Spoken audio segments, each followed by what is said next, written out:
Frank Weeden, and I'm here with TG Cooper, and we're this is our seventh. I don't know. I lost count. I think it's our seventh vidcast podcast thingy. So you're starting to sound like me. I can't remember what to call these things. Good morning. Good morning, and welcome. Thank you. And again, Terry is an author, and of course so am I, and our links are down below, and please click like, share our video.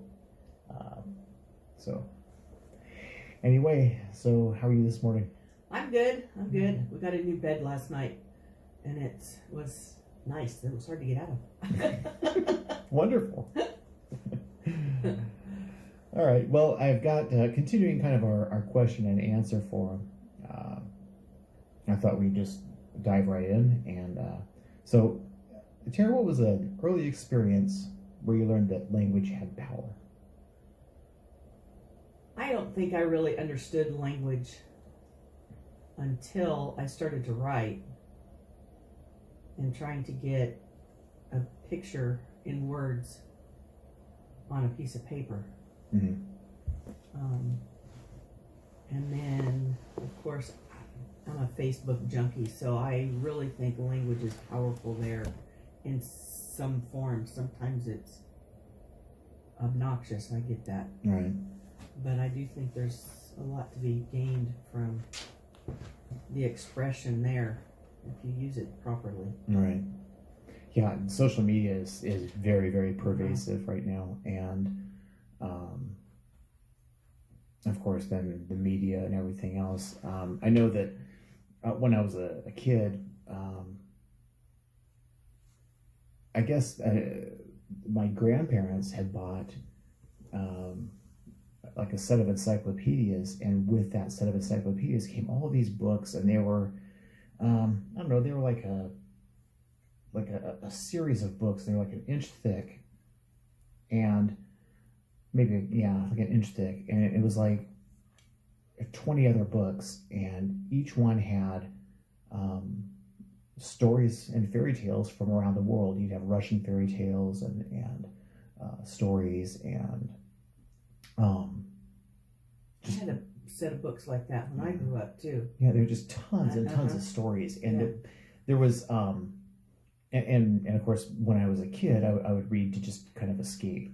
You know, I could disappear into a book, and I was no longer anywhere that I wanted to be. I was in these stories. You know, there was going back to those books of stories. There was one Chinese story in there, and it was these two kids flying kites by a river. And they were trying to cross the strings over to try and see who could cut the other string. It was like a kite war, kind of itch. Anyway, but the way the story was written, it was like one of those Asian ink paintings where you've got the mountains and the clouds and everything, and you have like this little temple way down at the bottom. It's like, so that was kind of the way this story was. It was like this whole panoramic thing. And like the kids were there was the drama of them flying the kites, but it's like they were like almost incidental to the story. It was very, very, it was differently crafted than any other story I'd ever read, and I've never forgotten it. So it was really kind of cool. Yeah. It really moved me. Okay. Next question. As a writer, what would you choose as a mascot or avatar or like your spirit animal for writing? I thought about this a lot, and I even talked to Debbie about it. And I've never really thought about having a spirit anything. Right. I have a few things that move me and that I attach myself to. But technically, we looked it up, and I think the deer is my spirit animal. Mm-hmm. I don't feel any certain connection to a deer. I like them. Bambi was always good, and I hate to go hunting with my husband and brother. I was going to say they taste good. I'm not even sure I like that. I like the jerky, but not the, I don't know, I'm not a big venison. But I like buffaloes, but they're not considered one of my avatar things. But the thing that really draws me close to happiness and fulfillment is the sunflower. And I don't know if you can consider that a mascot. My mom, when I had Jessica and she was little, of course Jessica has all her medical issues, and she would have bad days because the kids picked on her and bullied her, and my mom took her out one day and took her shopping, and there was this hat that had this giant sunflower on the front of it, and she put it on Jessica's head and it just looked darling, and she said, "This is your happy hat." Oh. So every time Jessica would be sad, she would go get her happy hat and wear it, and this big flower was right in everybody's face. So I that was my mom's way of them. My mom died early, so that just that flower, the sunflower, is very important to me. Right. So I would have to say the sunflower is more my avatar, Right. I don't, for me personally, I guess I never really had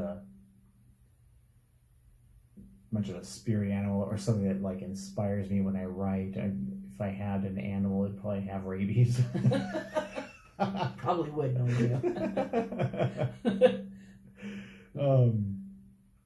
But and then of course my paintings and stuff. I usually paint sunflowers, which I need to kind of start moving out into something else. I've done like 5 paintings of sunflowers. They're cool. Yeah. There's something about a sunflower that just makes you happy. Yeah, they're amazing. Blue skies and yellow and the sun and I don't know. Yeah. Okay. How many unpublished or half-finished books do you have? Things that you've started to work on, maybe abandoned in favor of a different project or that sort of thing? Well, I've actually have 3 started and 1 in my head. And the one in my head is the one you and I are going to write someday. Oh, the cuckoo clock. Yeah. Yeah. But I'm working on Magic House 2, and I'm actually working on it, and it's about 2/3 done. But then I have another one. Remember that exercise we did where we picked a picture and we started to write a story? I actually started to write a whole story in that. Oh, wow. And it's about, I don't know, 1/3 done. Wow, fantastic. And then I have another one that I started to write, another real fantasy kind of one that I started to write. The problem is I've kind of incorporated part of it into Magic House 2, so I don't know, it may never materialize that one. Well, or it may just become part of that story. Yeah. Wow, that's cool. That's nice. I've got I've got a whole file of ideas and scraps of dialogue and pieces of things that I've started and ideas and things, but as far as like really pieces that I've done satisfactory work on but have hit roadblocks, I've probably got 2 stories immediately come to mind and I sit there and I think on them and kind of try to figure out how to get my characters out of the tree and you got to sit down with those characters because they'll tell you how to get out of that tree. I have discovered you can't figure it out for them until you're in front of or maybe I'm having a hard time getting them up in the tree in the first place. Whatever. I'm finding that with Magic House too. I got to sit down and talk to them because if I don't talk to them, they're not telling me what's going on. Right. All right.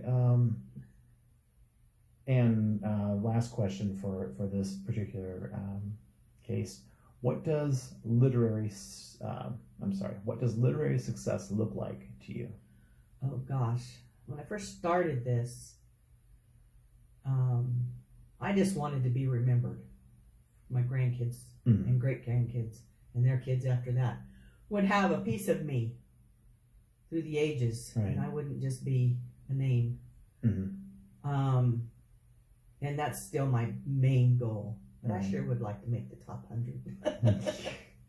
Yeah, I guess for me being prolific, I mean, I really, I look at the careers of like Ray Bradbury. He's kind of the one I really look up to. It's just thousands of stories. Being prolific, seeing my books in bookstores, airports, on shelves. Oh, I would love all of that too. Yeah. I would love all of that too. And bringing in lots of money, doing lecture tours, the whole 9 yards. That would be. I think this month I've made 95 cents. Man, we're in the chips now. Yeah, we're rocking it. Right. What would be really cool is to become somebody like Stephen King. I mean, he could turn out the most formulaic tripe, and people, it's still going to automatically hit the bestseller list. I mean, people are just going to buy it just because it's Stephen freaking King. Yeah. So, I know. He can do anything he wants, and it still doesn't hurt him. Alrighty. Well, you know what? Tell you what. I have one more question. Do I have time for one more question? Okay. What is the most difficult thing about writing characters from the opposite sex?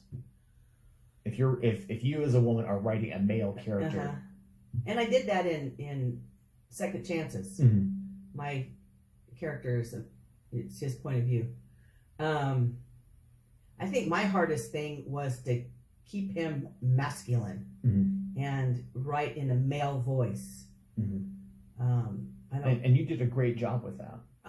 But he's still a little feminine, I think. Well, okay. But yeah, it wasn't bad. Right. I just would have liked him to be a little stronger. But I find that is my hardest thing, is to write in that male voice and make them the Thor of the book, Right. And of course, for me, writing from a female perspective, which I've done in a couple of stories and things that I've worked on, sometimes getting into a woman's, I guess, worldview, the emotions, behavior, motives, physical sensations, that sort of thing. And of course, Deb is a great resource on those things, because I'm like, okay, I've written this, and what do you think? So, I get it. And then depending on the age of the female character that I'm writing, then of course that once again that worldview and the emotions and everything else changes. Whether the woman is a mother, has not been a mother, has all those kinds of women things. are very emotion-driven beings, right? And that would, being a male doing a woman's point of view would be, I think, harder than a female doing a male's point of view, right? Because men are more even, right? They're not as hard to read and emotional, and right. But you don't want to make them too feminine, and I find that happens. Mm-hmm.